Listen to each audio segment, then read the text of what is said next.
दोस्तों, आखिर कैसे राम नाम के कीर्तन से मरने के बाद भी एक आदमी पुनर्जीवित हो गया और उसके बाद जो उन्होंने बताया वह और भी हैरान करने वाला था। जय श्री राम दोस्तों, मैं हूं आपका दोस्त द अग्निहोत्री। तो दोस्तों, आज के इस अनुभव को शुरू करते हैं।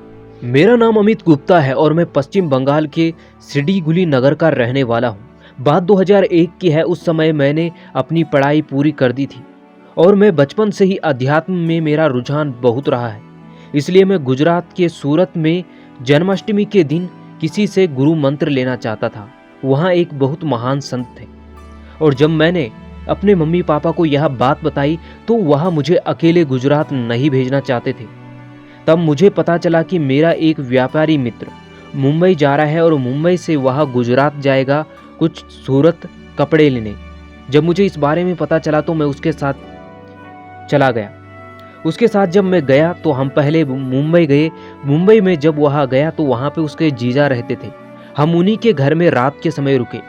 जब रात के समय हमने खाना पीना खाया तो उस समय बरसात का मौसम था और दिन भर हम बरसात में ही मुंबई पहुँचे थे।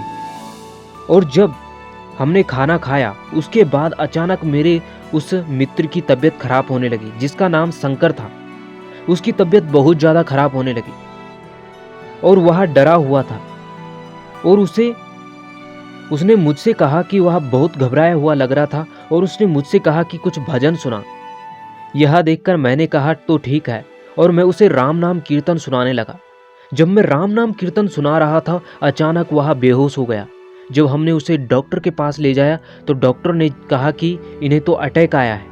जब उन्हें ऑपरेशन थिएटर में ले जाया गया, आपको यकीन नहीं होगा, थोड़ी देर बाद डॉक्टर बाहर आए और उन्होंने कहा यह पहला केस है जब हमने एक मरे हुए इंसान को जीवित होते हुए देखा है।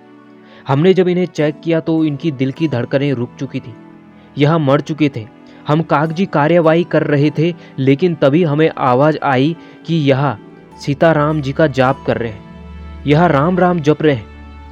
और यह देखकर डॉक्टर का भी सर चकरा रखा था। डॉक्टर भी हैरान था यह कैसे संभव है। और उसके बाद जब मैं अपने मित्र के पास गया तो उन्होंने अपने जीजा और मेरे को बताया कि जब उसने मुझे भजन गाने के लिए कहा तो उस समय उसे 2 काली परछाई दिखी और जिनके डर के मारे उसने मुझे कहा था कि भजन सुना।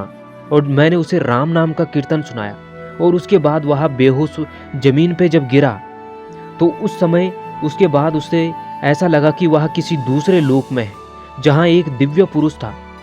और जब मेरा मित्र शंकर उस लोक में पहुंचा तो वहाँ पे एक दिव्य पुरुष था और तब शंकर को याद आया कि उसके तो बीवी बच्चे हैं और उसके बच्चे बहुत छोटे हैं। तब मेरे मित्र शंकर ने उस दिव्य पुरुष से कहा कि वह वापस जाना चाहता है, इसीलिए उन्होंने तथास्तु कहा। और मेरे दोस्त ने जब आंखें खोली तो वह हॉस्पिटल में था और यह उसने हमें अपने मुंह की जुबानी उसने बताया।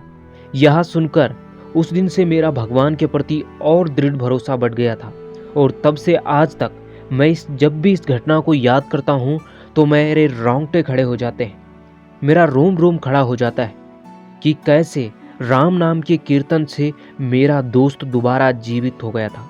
यह राम नाम का ही प्रताप था